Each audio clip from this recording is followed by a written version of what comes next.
بھی زندہ ہے، کل بھی اور قیامت کے دن تک زندہ رہے گا۔ اور حسین کے ماننے والے پہلے بھی زندہ تھے، آج بھی زندہ ہے، آئندہ بھی زندہ رہیں گے۔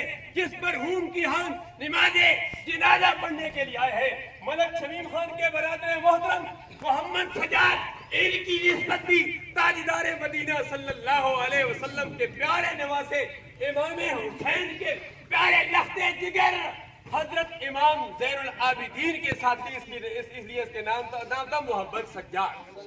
تو اللہ تبارک و تعالیٰ کی بارگاہ میں دعا کرتے ہیں، اللہ تبارک و تعالیٰ مرحوم کی آنے والی منزل آسان فرمائے۔ حاضرین و ناظرین، میں نے قرآن مجید فرقان حمید، بالکل ٹائم ہو چکا ہے، ہم سب نے 3 منزلوں سے گزرنا ہے۔ منہا خلقناکم وفیہا نعیدکم ومنہا نخرجکم تارۃ اخری، اسی مٹی سے تمہیں پیدا کیا، اسی میں دوبارہ لٹایا جائے گا جو منزل آ رہی ہے، اور اسی سے بارہ تمہیں اٹھایا جائے گا۔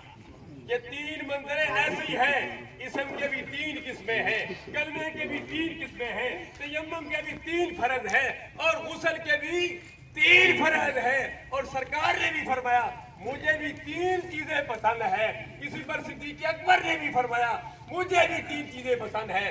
اس پر میں زیادہ گفتگو نہیں کرنا چاہتا، اللہ کی بارگاہ میں دعا کرتے ہیں کہ اللہ تبارک و تعالیٰ آج کی عظیم الشان نماز جنازہ میں ڈاکٹر، انجینئر، وکلاء، سیاسی حضرات، سیاسی سماجی ہر شعبے سے تعلق رکھنے والے موجود ہیں۔ اللہ تبارک و تعالیٰ اس پہ کوئی اللہ کا نیک بندہ ضرور ہوگا جو اس کے لیے دعا کرے گا۔ الحمدللہ مدنی چینل سے بھی انشاءاللہ العزیز شیخ طریقت البلاد محمد الیاس قادری صاحب مقتدر علماء کرام کے لیے دعا کرتے ہیں، وہاں بھی دعا کی جا رہی ہے، مکہ المکرمہ مدینہ المنورہ میں بھی دعا کی جا رہی ہے۔ سادات گرام دعا کریں گے، ہیل شریف نیلاب شریف جو اعراض ہو رہے ہیں، میلاد مصطفیٰ کا مہینہ آ رہا ہے، علماء کرام تشریف فرما ہے۔ اللہ کی بارگاہ میں دعا کرتے ہیں اللہ تعالیٰ ہم سب کی حاضری اپنی بارگاہ عزیز میں مقبول و منظور فرمائے۔ یہ عظیم جرگہ اللہ تبارک و تعالیٰ اس عظیم جرگے کے توسل سے مرحوم کی آنے والی منزل آسان فرمائے۔